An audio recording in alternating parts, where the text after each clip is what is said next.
Leon Prescott tweeted about this the other day, and I tweeted back talking about it. And it's the fact that Man City women and men have the same social media account for Instagram, not for Twitter, but it's almost like the accounts are treated with the same respect and with the same enthusiasm and interest. Because I don't know if you all seen it. I don't know if you've seen it as well, Tom. But it was a video, and it was of the Continental Cup and Carabao, but they'd split it into two screens. So on the top it was the men or the women, or it would have been the other way around. Yeah. But they kept cutting between the last penalty taker, which I think was Raheem Sterling, and then I think it was Janine Becky actually. And it keeps switching between that. Yeah. And I thought that is such a good way to promote not just the men's but the women's at the same time, and promote like the unity between the two teams, to try 100%. And identify them as just one, rather than we like the men's, the women's is there too. It's like, no, if you're watching the men's, you should be watching the women at the same time, and it's leading people in that direction to start watching it too. There's another interesting thing that's going on with West Ham women at the minute. Mikel Antonio, I think it might be someone else. I'm not sure, but he's the ambassador for women's. The ambassador for the women's team now, which is like, so he's going to all the games. Yeah, I think that's such a good idea, because I don't know if you've seen, I tweeted about that the other day. I'm on fire. So my Twitter is absolutely lit. No, I'm joking. I just think it's why would you not? Yeah. If they hadn't got a game, like for example, Liverpool men didn't have a game while the FA Cup was going on. Yeah. The MK Dons game, I think it might have been. Yeah. Why would you not just?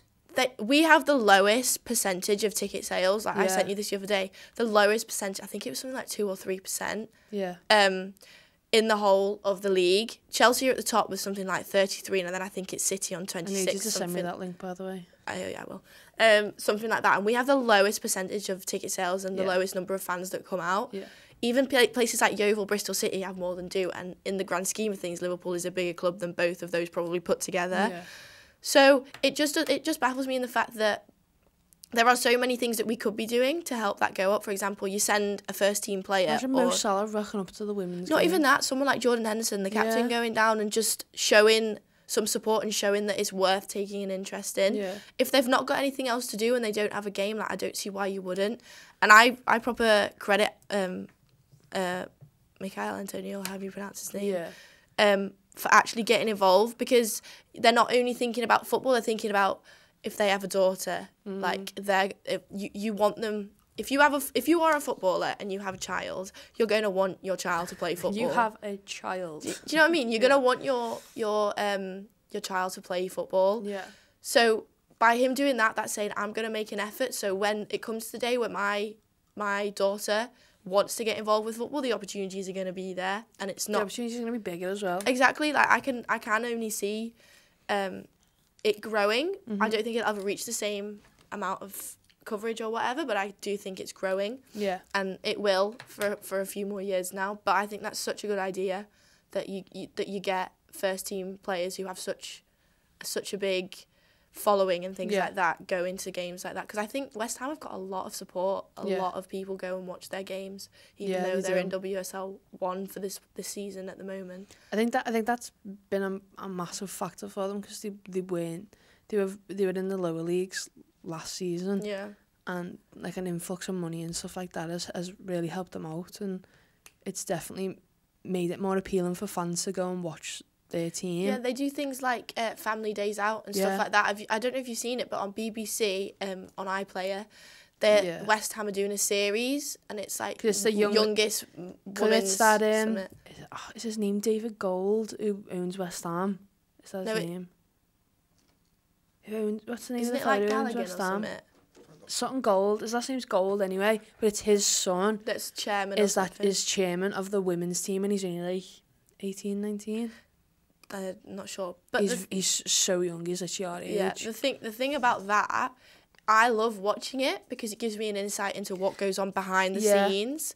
I'd love for Liverpool to do something like that. I don't think we're at that stage just as of yet, but I think obviously on financial terms as well, West Ham have got the resources and stuff to be able to do that. But I find it so interesting. I sit and watch it in bed before I go to sleep, and I'm like, this is actually so interesting. Like, you're seeing how it runs behind the scenes, the difficulties that goes on, and how good it feels when they win and things like that. And that's what you want to know. That's something that Man City do well too, like their YouTube channel.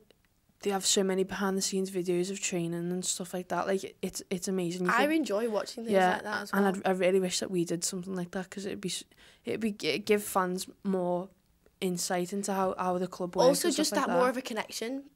It bridges the gap between the fans and the players, and it makes them more just comes close together.